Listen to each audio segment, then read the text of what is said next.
Il y a des familles qui sont sous l'alliance de la mort et je vais m'expliquer. Parce que l'alliance de la mort existe. Verset 28, la Bible déclare. Vous dites, nous avons fait une alliance avec la mort. Nous avons fait un pacte avec le séjour de mort. L'alliance de la mort existe et le pacte de la mort existe. Matthieu chapitre 4 verset 16. La Bible dit, ce peuple assis dans les ténèbres a vu une grande lumière sur ceux qui étaient assis dans les régions de l'ombre de la mort. Quelles choses sont ici? La première des choses, l'alliance de la mort dans certaines familles. La deuxième des choses, familles qui sont assis tout près de la mort. Comme l'islamiste est en train de pleurer. Ayez pitié de moi, retire-moi devant le porte de la mort. Parce que lui-même était conscient qu'il était assis devant le porte de la mort.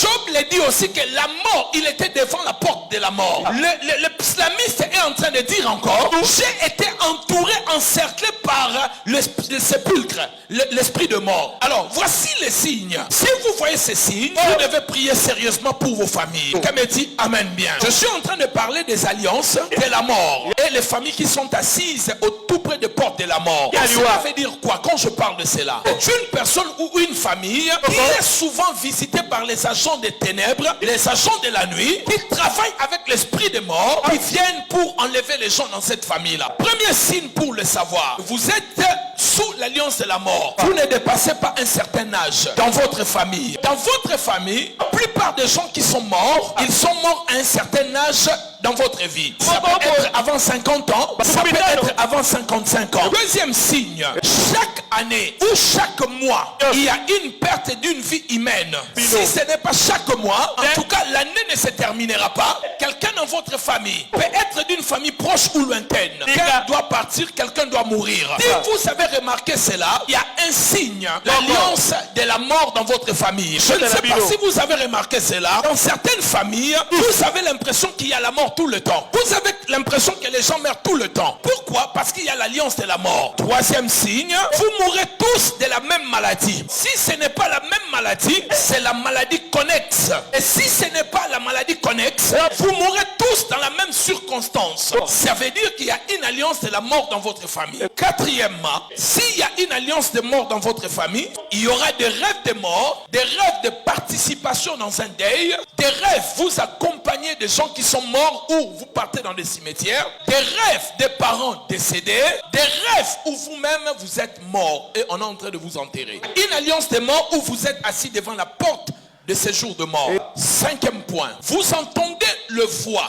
Des fois, les voix des gens qui sont déjà morts. Vous le voyez dans des rêves ou vous les apercevez comme des silhouettes. Si vous constatez ces choses, soit il y a une alliance de la mort, soit vous êtes assis devant le porte de la mort. Il faut détruire l'esprit des morts. L'esprit du tombeau ou l'esprit des sépulcres, c'est un esprit puissant. Sachez-le que tous les justes, tous les méchants, les médecins, les architectes, philosophes, les psychanalystes, les psychologues ont été enfermés par la puissance du tombeau. Et tous quand ils étaient morts, ils sont allés dans le séjour de mort. Et le sépulcre les a enfermés. Malgré leur force et leur puissance, ils étaient incapables de sortir de là. Jusqu'à ce que le Christ vienne pour aller libérer les captifs selon les livres de Pierre. Même pour que le Christ sorte dans le sépulcre. La Bible dit que Dieu a déployé toute sa puissance. Le Dieu tout-puissant, il prend toute sa puissance. Il déploie dans les séjours de mort pour faire sortir le Christ là-bas. Parce que tous ceux qui entrent dans le sépulcre, ils ne sortaient pas. Il fallait une forte puissance pour que le Christ sorte à son tour, qu'il commence à faire sortir les gens. Ainsi,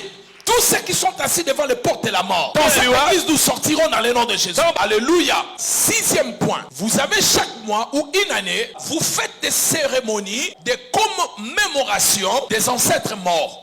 Où vous devez faire un voyage dans un village quelconque pour faire des libations en vue de recevoir des ancêtres quelque chose au retour. Septième point, vous organisez des cultes de mort pour ceux qui sont morts dans votre famille. Des fois vous dites qu'il nous a demandé dans les songes. J'ai rêvé de mon père qui me disait qu'il ne voit pas son chemin. Il m'a demandé de faire un culte pour lui. Faites attention parce que vous faites alliance avec l'esprit de mort. La plupart des gens sont liés à l'esprit de mort, à l'alliance de la mort, à l'alliance du tombeau sans le savoir. Ces alliances peut être en deux temps, physiquement et spirituellement. Physiquement, nous voyons le fou de Gadara dans Marc chapitre 5, premier verset au 6e verset. La Bible dit qu'il sortait du sépulcre et la Bible dit qu'il avait fait Des sépulcres, sa demeure. Ça, c'est physiquement. Une personne qui est liée avec l'esprit du tombeau, il aime tout ce qui est la mort. Tout ce qui est cimetière. Tout ce qui est lié avec le mort. Même son habillement, il aime tout le temps être en noir. Comme s'il était dans un deuil. Et ce genre de personnes